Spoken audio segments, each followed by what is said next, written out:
फतेहपुर जनपद में यमुना नदी की बाढ़ से हालात गंभीर बने हुए हैं।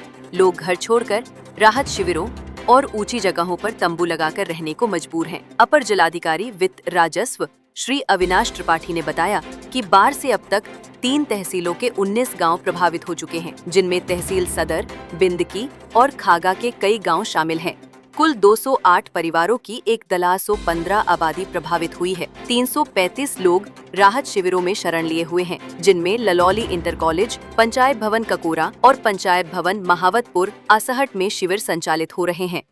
ललौली के पलटू का पुरवा में ग्रामीणों की मांग पर ऊंचे स्थान पर अस्थायी राहत शिविर भी बनाया गया है, जहां लकड़ी और मैट बिछाकर दलदली जमीन को रहने लायक बनाया गया है। शिविरों में अस्थायी शौचालय, वाटर टैंकर, साफ सफाई, भोजन और स्वास्थ्य सेवाएं लगातार दी जा रही हैं। आज यमुना नदी का जलस्तर चिल्ला ललौली में शाम 4 बजे 101.10 मीटर रहा, जो 2 दिन पहले के मुकाबले 1.45 मीटर कम है।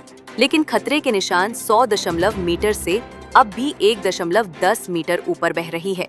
राहत शिविरों में अब तक कुल 1951 लोगों को पका भोजन उपलब्ध कराया गया है। बाढ़ से कटे गांवों के लिए प्रशासन ने ललौली अरहावल मार्ग पर 3 नावें, पलटू के पुरवा में 3 नावें, सेमसी और कुकेड़ी गांव में 3 नावें चलवाई हैं। राहत शिविरों की निगरानी उप जिलाधिकारी, तहसीलदार और जिलाधिकारी के निर्देश पर हो रही है। ललौली इंटर कॉलेज में स्थापित बाढ़ चौकी में पैक, पुलिस, स्वास्थ्य, पशुपालन और विकास विभाग की टीमें तैनात हैं, जो रात्रि निवास भी वहीं कर रही हैं।